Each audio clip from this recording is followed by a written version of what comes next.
All right, so in podcast 1, we were talking about texts outside Christian texts, outside the Bible, that spoke of the existence of Jesus as historical fact. So we referenced in that podcast that we were going to continue with a few other in this podcast. So Paul, who else could we reference? Yeah, so one of the most impressive testimonies comes from a man called Titus Flavius Josephus. Gotta love those Roman names, right? It's a big old name. And so we'll just call him Josephus from now on. Josephus was a Jewish man of the priestly line of Levi. He was a scholar of Jewish law. And during the invasion of Rome in 70 AD, he was taken hostage.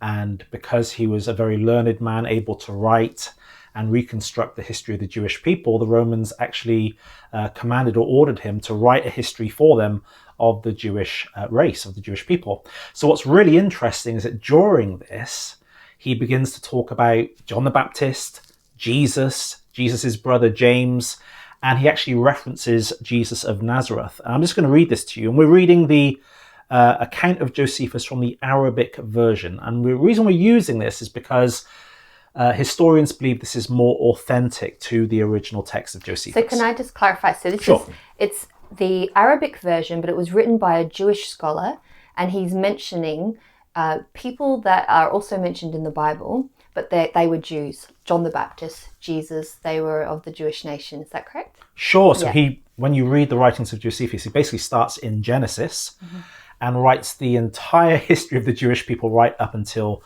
the Roman invasion in 70 AD. And so he was a paid Roman historian to capture the Jewish history. He was a Jewish man. But it was the Romans who instructed him to write this. So the Romans instructed him to write this, and he was born in 37 AD, so just after the resurrection of Jesus. So he is of that time and era, so he knew everything about what was going on in his day, and what he has to say about Jesus is absolutely phenomenal. It reads, "At this time there was a wise man who was called Jesus, and his conduct was good. And he was known to be virtuous, and many people from among the Jews and other nations became his disciples. Pilate condemned him to be crucified and to die. And those who had become his disciples did not abandon his discipleship. They reported that he had appeared to them 3 days after his crucifixion, and that he was alive. Accordingly, he was perhaps the Messiah, concerning whom the prophets have recounted wonders." So when you read that account, there's an awful lot that Josephus there has to say about Jesus of Nazareth. Number one, he existed. Number two, he had a large group of disciples from many nations, and that he was crucified under Pontius Pilate. And there's even testimony in there concerning his resurrection.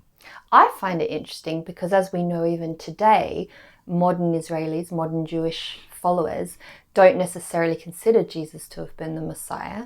Yet here he is saying he was perhaps the Messiah, concerning whom the prophets have recounted wonders. So he's actually put that in there. Is that because he's talking about that there were Jews in that time that did recognize him as the Messiah?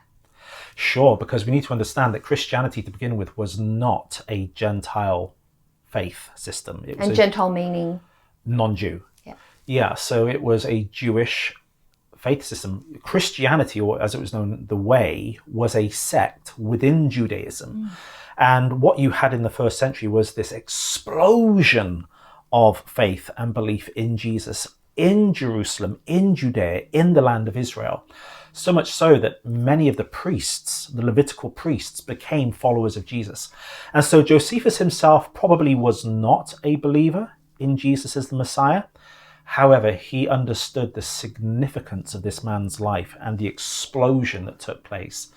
And, the reports in the first century of this man being crucified and possibly being resurrected. And so coming back to your point about the start of Christianity, so it is interesting that when Jesus Christ came and he established his followers and his disciples, it was first the Jewish people that converted to Christianity, that their eyes were open to go, oh, he does fulfill what our prophets said about the Messiah. And so that started off Christianity, and then later it went to other nations and to other peoples that aren't Jewish.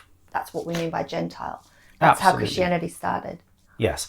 And one of the often the complaints that I hear from people about Jesus being the Jewish Messiah is, well, if Jesus was the Jewish Messiah, why didn't the Jews believe in him?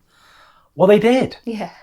Not all of them. Not all of them, but big, thousands of them did. Yeah. And they were very convinced that he was the Messiah due to the miracles, the exorcisms, and even the empty tomb, the resurrection from the dead. Because what was the estimate? I remember hearing you at another teaching time talk about there was an estimate of just how many people became Christians over that decades of period. What was the number? So like in the land, by 70 AD, we're told that 100,000 people up and leave the city and go to a place called Pella in response to the teaching of Jesus that when you see Jerusalem surrounded, flee to the mountains. And so 100,000 people from Israel up and left in response to that. Now, were they all Jewish believers in Jesus? Well, we can't be 100% certain, but a vast majority of them were, because we know from the book of Acts and other records that the number of disciples just in Jerusalem alone were in the thousands, if not tens of thousands. So Christianity had a huge impact in the land in the first century. And the reason that Christ was rejected as the Messiah, let's not forget this, is not because the general populace didn't believe. It was because the Sanhedrin rejected him on the grounds of demon possession. And why did they do this? Was it because he didn't fulfill the requirements? No. He challenged them. He challenged their hypocrisy. And when you challenge leaders... And their money-making methods. Money-making methods. It's all of the money, isn't it? It is. And when you challenge leaders concerning their hypocrisy and their lifestyle and calling them false shepherds, then of course they're going to reject you. And because they're the ones in charge of the nation, what they say goes. I think he also challenged their theology a little bit as well. He did. He corrected their theology. Yeah, that's so true. So just for the sake of time, I think we have another text we can look at that's outside the Bible or outside the Christian text. Who would that be? So this is a letter or a writing by a guy called Bar-Serapion. And he was, I believe, from Syria, and he was taken captive by the Romans. He's in prison, writing to his son, encouraging his son to kind of stay faithful. And in this letter, he explains that in the end, God will have the last word. And we can read this. Would you like to read this? Sure, okay. What else can we say? When the wise are forcibly dragged off by tyrants, their wisdom is captured by insults, and their minds are oppressed and without defense? What advantage did the Athenians gain from murdering Socrates? Famine and plague came upon them as a punishment for their crime. What advantage did the men of Samos gain from burning Pythagoras? In a moment their land was covered with sand. What advantage did the Jews gain from executing their wise king? It was just after that their kingdom was abolished. God justly avenged these three wise men. The Athenians died of hunger, the Samians were overwhelmed by the sea, and the Jews, desolate and driven from their own kingdom, live in complete dispersion. But Socrates is not dead because of Plato. Neither is Pythagoras because of a statue of Juno, nor is the wise king because of the new law he laid down. Wow. Yeah, right? Yeah. So here he's talking about three wise men and how God vindicated them through their cruel and harsh treatment, murdering Socrates, Pythagoras. And then he mentions this Jewish wise king who the Jews executed. And as a result of that, he's saying God's judgment came upon them in 70 AD, which led to that worldwide dispersion that we're still seeing today, 2,000 years on. So he recognized that the Roman destruction in 70 AD was a direct result of their rejection and murdering or crucifixion of the wise king, which from the context very clearly appears to be Jesus of Nazareth. It's interesting he mentions because of the new law he laid down. Could you expound on that? Sure. So this is the new covenant that Jesus brought into effect, that he began to speak about towards the end of his ministry. And then, as we know, at the Last Supper, he said, this is the blood, this is my blood of the new covenant. Because every covenant in the Bible is ratified by blood. And Jesus introduced the new covenant promised in by the prophet Jeremiah in chapter 31 of his book. And Jesus was bringing that new covenant, that new law into effect that Paul calls the law of Christ. And here it's very clearly referenced in the letter of Bar-Serapion. And that brings us back to the Christian texts, which are the 27 texts which form the New Testament. So we can read and learn more about what this new covenant is by reading those texts, because that was written by Jesus's followers, the men that he picked, the 12 apostles. While he was around or after he died, they wrote those texts? Yeah, 100%. So all of the New Testament documents can be dated now to within the 1st century. I don't think too many scholars disagree with that.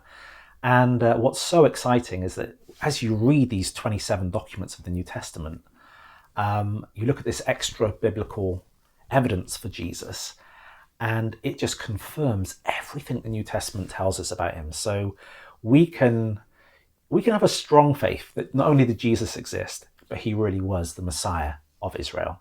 And there's actually numerous texts outside the texts that form the New Testament. So it's not, you don't just have to read the Bible or take Christian texts as this is evidence for what happened in history. There's so many. So perhaps if someone was interested, they could email us, we could send them a document of the texts. I know you've got a whole list of them. Sure, and we could always do another program on this in the future. We've only looked at 4 so far, That's and so true. There's quite a few to look at. So where would they email us?